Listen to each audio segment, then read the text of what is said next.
The Bureau is now focused on confirming or verifying the identity of a particular individual referred to by the respondent rather than determining whether such person exists in the first place. Kumbaga po, yung tanong lamang po dito, sinasagot po ay sino na yung kinontrata rather than o hindi po yung meron nga bang kinontrata. Interventions. You may proceed, sir, when you are ready. You have 2 minutes. Mr. Witness, kahapon naitanong ko sa inyo yung kaso ni Ronel Mas. Ngayon, tatanong ko sa inyo, pamilyar ho ba kayo sa kaso ni Ronald Kibuyen, Maria Catherine Seron, and Joe Mark Ebcay? Narinig ko po sila. Ano po yung pagkakarinig mo sa kaso? Sila po ay inaresto ng PNP, CIDG. Yung isa po sa, I think it's an Osamis dahil meron siyang nagsabi na patayin si dating Pangulong Duterte at nag-offer ng 100 million na reward. Yung naman pong ubayan sa Boracay ata, may offer din. I'm not mistaken, 150 million po yata na reward. So, itong tatlo po, sa pagkakalam niyo, ano mga trabaho nito?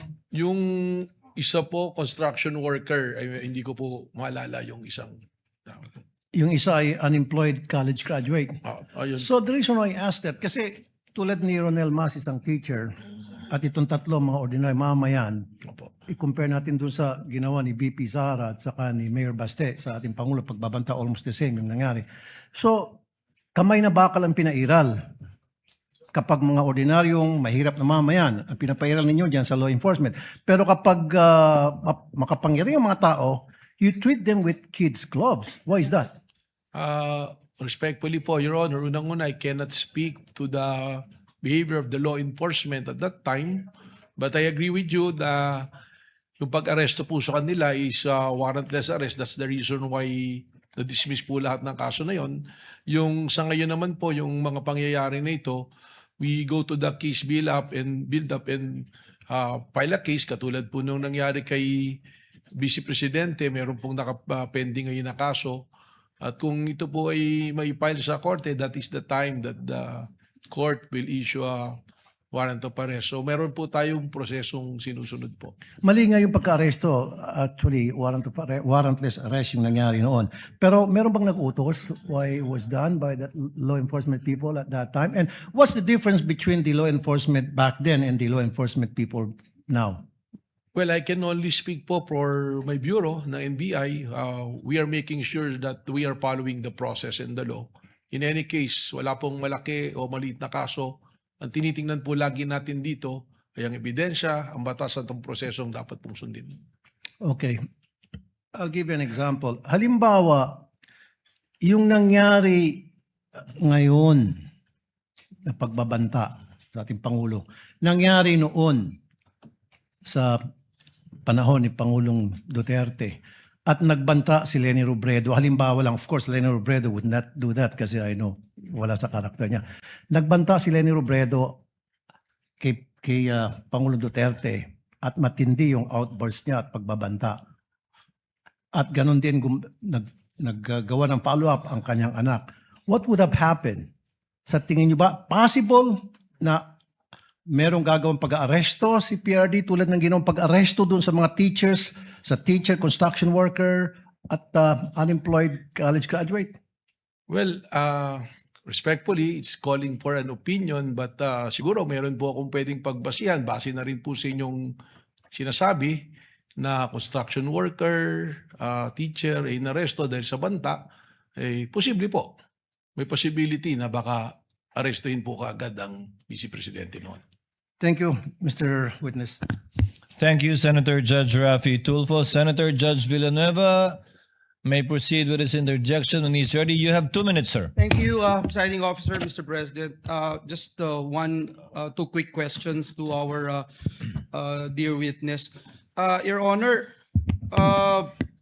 malaking bahagi po, Director Matibag, nung sa talakayan dito sa korte at ng buong sambayanan, whether or not natukoy na ba yung sinasabing alleged tinutukoy ng pangalawang Pangulo doon po sa kanyang video. At binanggit niyo po na may inaasahan po kayong development sa loob ng 3 hanggang 6 na buwan. Maaari po ba niyong paliwanag, Director, sa pangkalahatan lamang po kung ano po yung layunin ng mga natitira pang bahagi sa investigasyon po ninyo? Just to clarify lang po, no? Kasi when you testified that the individual's identity will become clearer, does it mean, sir, that the Bureau is now focused on confirming or verifying the identity of a particular individual referred to by the respondent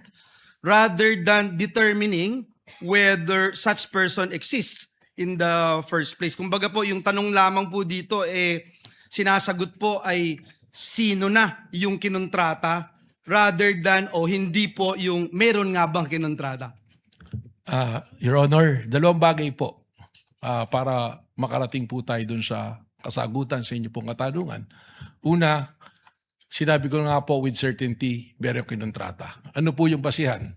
Mismong ang Vice Presidente na publicly, it is an extrajudicial admission na tinanggap na niya at sinabi na niya na meron akong kinausap na mag-assassin o mamamatay tao para patayin ang presidente at siya ay pumayag. So that is an admission na meron po. Pangalawa, bakit po natin tinutukoy at tinahanap? Dito na po pumapasok yung kailangan natin siyang makuha, hindi upang sabihin na kami talaga ay nag-usap ni Vice Presidente. Kasi yun naman pong sinasabi ko nga, yung pag-uusap na may papatay at hindi naman nagawa, wala naman po tayong pinag-uusapan na krimen doon. Pero ano po ba ang tinutugunan namin sa paghahanap namin sa tao na yon, sa individual na yon? Yun na po yung sinasabi namin that we have to address the issue of national security, the safety of the President, which is a primary mandate of the National Bureau of Investigation.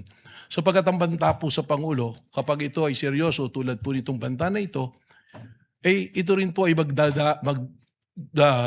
magdadaos ng ligalig, kaguluhan, at disrespect po sa ating law and order. And that is the very purpose of the existence of the National Bureau of Investigation.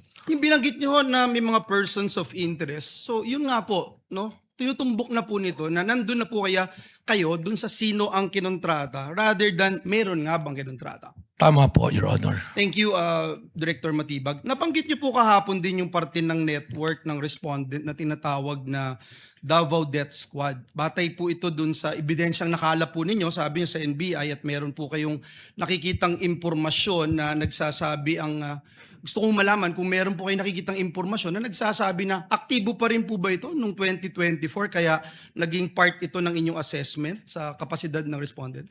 Sa amin po investigasyon lumalabas na meron pa pong mga existing.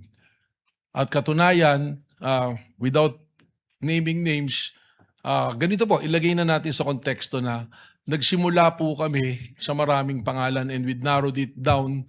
Siguro ito na inaantay ng marami rin na finally ma-identify natin.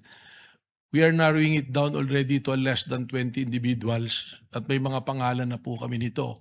Sa katunayan po, yung iba po rito, kausap na po namin yung kanilang mga pamilya o kakilala. So, ganun po yung proseso. That's why sinabi ko, baka in 3 to 6 months, we can finally identify kung sino yung personalidad na yun po. Let me wind up, Mr. Presiding Officer. No, in relation again to the Davao Death Squad that we were talking about, aktibo pa po ba sila noong 204? Aktibo pa rin po ba sila sa kasalukuyan sa inyong nagpapatuloy na investigasyon? Tinatanong po natin ito, Ginoong Pangulo, para malaman natin kung yung ginamit po ng National Bureau of Investigation ay base lamang dun sa historical background na binabanggit po kahapon o meron po na nakalap na mga bagong impormasyon ang NBI na hiwalay na impormasyon tungkol po dito? Well, again, kanina po tinanong po ng kagalang-galang Senator Erwin Tulfo, we are not limiting it to the Davao Death Squad.